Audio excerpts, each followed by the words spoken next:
Hi, I'm Vooght. Biblical blueprints and human brain anatomy. God's Son, we are told, died on the cross and was thus resurrected 3 days later. Much of the sun's natural movement south after the harvest to which the crops start to die, hence the metaphoric allusion to death, the sun begins to move north again after apparently settling for 3 days after the winter solstice on December the 21st. The sun is thus symbolically resurrected on the 25th, marking the turning point whereby daylight hours become progressively longer. I'd like to start this particular line of inquiry with an excerpt taken from ex-pastor and researcher Bill Donahue. The sun, by the trajectory of the earth, appears to be born out of the constellation of Virgo, the Virgin. In the 11th month, it appears to pass through the constellation of the Crux, or Cross. Thus the sun is crucified. In the winter solstice, it sits in the tomb of the earth for 3 days and nights. By December the 25th, the sun is born again as it appears to rise once more. 30 years after his birth, Jesus goes into the water of John the Baptist. 30 days after the 25th of December, the sun appears to rise in Aquarius, the water bearer. He then leaves John and picks his disciples from the fishermen as the sun moves into Pisces. Jesus becomes the Lamb of God and takes away the sins of the world as the sun appears to move into the sign of the Lamb, Aries, which takes away the cold of winter. He sits at the right-hand side of the Father, and in the northern hemisphere, the sun moves to the right side of the sky as summer begins. Jesus concludes his career as the Lamb of Judah as the sun continues its journey in August and in the constellation of Leo, the Lion. Hey, wait a moment. This makes far too much sense. So maybe the reason the Son of God was born in a manger is of cosmological significance, and not because there was no room at the inn. The zodiac house of Sagittarius is typified as the 22nd of November through to the 21st of December. The zodiacal progression dictates that Sagittarius is immediately followed by Capricorn from December the 22nd through to January the 21st. The sole and cosmological reason the sun is seen to be born again in the manger is because of the iconography of the star signs in question as symbolic of none other than the horse, Sagittarius, and the goat, Capricorn. Nothing more. Let it be said that the aforementioned citation refers to biblical documentation compiled wholly in the Middle East, or rather, the Northern Hemisphere, and as thus, the much fabled crucifixion appears to play out across the cosmos. Are we not taught that God is everywhere and that God is light? Think about that for a moment. The all-pervading yet invisible life force of nature, which for at least the last 2,000 years or so has been interpreted as God, is in fact better described as the life-giving essence of the sun, or rather, photon. The accompanying imagery describes the crucifixion of the sun, whereby daylight hours during the equinox, which is Latin for equal night, are of equal length as hours of darkness. The vertical axis dictates the limited amount of sunlight during the shortest day, or winter solstice in December, which is in direct opposition to the longest day, or summer solstice during the month of June. The metaphoric allusion to death is confirmed whereby the equinox would appear to usher in the shorter and darker days, playing host to an otherwise dying sun, that is until the sun is resurrected once more upon the winter solstice. Are these all really to be viewed as coincidences? Consider, if you will, the Fibonacci numbers 5, 8 and 13 are all biblical verses in Genesis which relate to the 3 first days of creation, and that the height of the Great Pyramid of Giza, once measured in inches, was 5,813. Okay, so what? Well, a circle with a radius of 5,813 inches has a circumference of 36,524 inches, and there are precisely 365.24 days in a solar year. Recall these facts to modern day academics, and you're simply scoffed at. The lights are on, but unfortunately, nobody's home. Returning to the Bible, John 8, part 12, I am the light of the world. Whoever follows me will never walk in darkness, but will have the light of life. John verse 1, chapter 5, this is the message we have heard from him and declare to you, God is light, and in him there is no darkness at all. These particular biblical excerpts are not carefully selected or cherry-picked quotations which have been unnecessarily spun to help this particular narrative. On the contrary, it's basically the good book's primary message. And how much clearer does it need to be? It's in black and white. And not just in a book which is thousands of years old, but in textbooks across the globe. Remarkably, however, billions upon billions of misinformed minds continue to fall prey to false prayer. Why isn't anybody questioning the insane hilarity of that which they are so eagerly consuming? Okay, let's say that God really is everywhere. But what does this really mean outside of the comic book context called religion? The all-pervading yet invisible spirit of God, the life-giving force of nature that surrounds us, is simply photon. And if we were ever in doubt as to the true nature of gods and such things as messengers or angels, then we need look no further than science itself.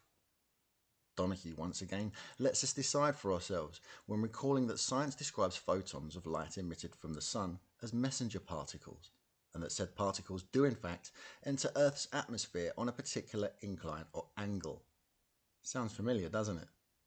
The same angles, or angels of light, we now know of photons, are also said to impact our brains, causing an almost undetectable arc of electricity which essentially stimulates its functionality. Maybe that's what's meant by the concept of archangels. Maybe the fabled Ark of the Covenant is better described as an ancient allegory for the brain itself. After all, it was said to contain the power of God, and was thus transported everywhere he went. It would certainly appear that someone somewhere has constructed a scripture which reflects the nature of an anatomically correct model of the human brain that also rather curiously mirrors the celestial cycles of the sun. The Bible is more or less 2,000 years old and has been updated and revised on more than 50 occasions, but the underlying content has always remained the same. Many famous artisans have reproduced iconic verses and have since been dubbed Renaissance period masterpieces. Timeless classics by the likes of Leonardo da Vinci and Michelangelo are world renowned, but most are blind to the fact that these priceless paintings are almost wholly symbolic of human brain anatomy also. Renaissance period artist Michelangelo's masterpiece, that is the creation of Adam, is a fresco painting which was completed in 1512. High upon the vaulted ceiling of the Sistine Chapel, Rome, the depiction of God giving life to his creation, Adam, is one of sheer wonder. However, this particular rendition is one which not only appears to give the breath of life, but one which snatches it from the beholder also. Quite how this didactic treasure has been overlooked for so long almost beggars belief.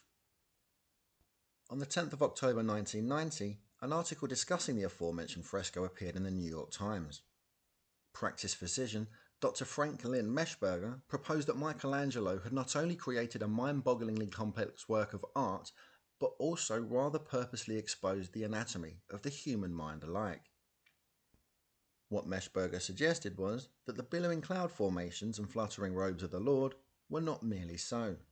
In fact, said clouds and garments were indeed more descriptive of human brain anatomy, including the medulla oblongata, optic chiasm, pituitary gland and spinal cord, which had all gone blissfully unnoticed for almost 500 years. The painting was actually depicting allegorical blueprints for the biomechanics of the house of human consciousness. A divine spark indeed. Furthermore, Michelangelo was by no means alone when artfully placing answers to the nature of the mind onto ceilings and canvases alike. 17 years after Meshberger's divine revelation, respected neuroscientist Alessandro Paluzzi reminds us of this revolutionary genius of a bygone era. Paluzzi had discovered that the Flemish artist David Gerard's 1520 rendition of the Transfiguration of Christ into the light was far more descriptive of a segmented human brain. Paluzzi believed that David was clearly and expertly informing us of the importance and functionality of brain anatomy, including the hippocampus, ventricles, pineal gland, and brainstem in relation to the riddle of human consciousness, or godlike state of mind. How long has this template been used? Didactic art describing brain anatomy? Well, for at least the last 500 years, Michelangelo and co. have bared witness. But could it be longer? Much longer. Ancient art transcends language, and there are many more artifacts for us to reconsider. Rock and roll artisan to the stars, Brad Clausen, discovered something that could quite possibly rewrite our entire understanding of human prehistory. Clausen has revealed that the oldest sculpture known to man, the much famed Venus statuettes of Hohlfels and Willendorf respectively, may in fact depict human brain anatomy. The mammoth ivory carving, which dates to around 40,000 years before present, appears to display an intricate understanding of the biomechanics of the brain and stem. First glance would suggest, yes, that this is some kind of ancient artifact depicting a rather curvy fertility goddess. But Clausen, however, has identified a number of highly significant details which undoubtedly better describe the anatomy of the conscious mind. The wireframe stock imagery of the brainstem and the Venus of Willendorf figure suggests a familiarity like no other. The otherwise voluptuous hips of the goddess correlating with the thalamus becomes almost obvious. However, it was the absurdly skinny arms and the manner in which they appear to be resting upon the goddess's breasts which led Clausen to an almost irrefutable revelation. Clausen goes on to explain how they were understandably reminiscent of another much famed great goddess of fertility and her accompanying carved depictions. The bizarre humanoid figures of Artemis of Ephesus, the Ephesian statue of Diana, and the Mesopotamian deity described as Inanna or Ishtar all seem to have the same kind of hands, albeit in a slightly raised and outstretched pose, which once again appear to ring true regarding all things brain anatomy. The hands correlate comfortably alongside a biologically correct rendering of the trimaginal nerves, which attach the brain to the stem itself. We also witness the brain's pons, cerebral crust, the stem itself, and the medulla oblongata. Clausen elaborates further upon this groundbreaking thesis in the must-watch documentary epic that is Magical Egypt. Should we decide to view the aforementioned Venus figurines in a side view profile, however, the relationship or commonalities between the Venus, brainstem, and the falcon god Horus are almost undeniable. Mainstream Egyptology, however, insists that the Egyptians held no regard for the brain and simply discarded it, preferring instead to focus upon the importance of the heart during mummification and the passage to the afterlife. And this may well be true, as again, and much like the Dogon, who are of pre-dynastic ancient Egyptian descent, the superior master craftsmanship of the Giza plateau and beyond may not actually be their own handiwork, and could be accused of transcribing it incorrectly. The hard granite artifacts accredited to ancient Egyptians appear to be of a far more ancient and inherited advanced engineering, way beyond those of the Delta Valley, 5,000 years ago, and in some cases, even our own today. This would also explain the conflicts of narrative offered by an Egypt's illogical ideal, and that of a common sense of 21st century thinking, and Clausen should have them thinking all right. Yet this discovery has surely rendered them speechless. The much famed Avenue of the Sphinxes which flank the causeway to the great entrance of the Temple of Karnak, Egypt, are of an extremely curious nature.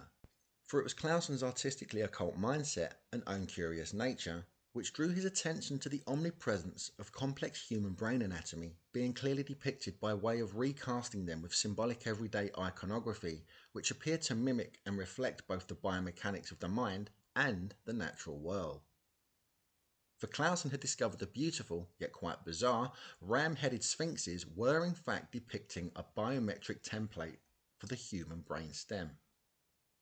And in the same manner in which we witnessed the body of the crucified Christ correlating in accordance with the understanding of brain anatomy, the same can also be said of the figure of Osiris beneath the head of the ram itself. Even the geometry of the pharaoh's face appears to bend in direct correlation with the cerebral crust. The funnel-like infundibulum, which connects the brain's nervous system and endocrine systems via the hypothalamus to the pituitary or master gland, appears to display a harmonious relationship with the stylized cobra of the uraeus, which is symbolic of divine authority. Are we really to continue unblinded and blinkered and accept the bird-brained methodology of mainstream mindset and agree that researchers like Donahue, Clausen, and even myself are simply cursed with an extreme case of pareidolia in favour of an ever-expanding list of inconvenient coincidences which threaten to sink the status quo? The sacred Jed pillar, or backbone of Osiris, is said to support the lofty sky god Horus and the vaults of heaven. Either there really was a falcon-headed deity patrolling his abode somewhere above us and beyond, or we can consider a hypothetical blueprint of the biomechanics of the human brain. I'd certainly argue a case for the latter, but it really is up to you. I believe that the much argued cases of pareidolia and coincidence which usually come attached to these discussions can easily be explained away should we once again consider the ram-headed sphinxes of Karnak. Clausen says that the ram snout, for example, is better described as the closed ventricles of a segmented brain removed from the skull. The horns of the ram god Amun, which we now know to be synonymous with Amon, Amun, Jesus, and Zeus, to which the temple of Karnak is dedicated, correlate unequivocally with the hippocampus, the place of memory. But what exactly do they want us to remember? What is the significance of the hippocampus? And what does this all mean? The hippocampus and cerebrum perform the higher brain functions such as emotions, reasoning, learning, and interpreting our senses and higher cognitive thought. Okay, but where does DMT fit into all of this? What's the big secret? Well, just in case you didn't already know, the secretive society called the Freemasons appear to be remembering the very same philosophy. Once again, I'm R.N. Vooght, author of DMT, Deities, Myth and Tryptamines, which is available via Amazon. I hope you liked the video, and thank you for liking and subscribing. That's the spirit.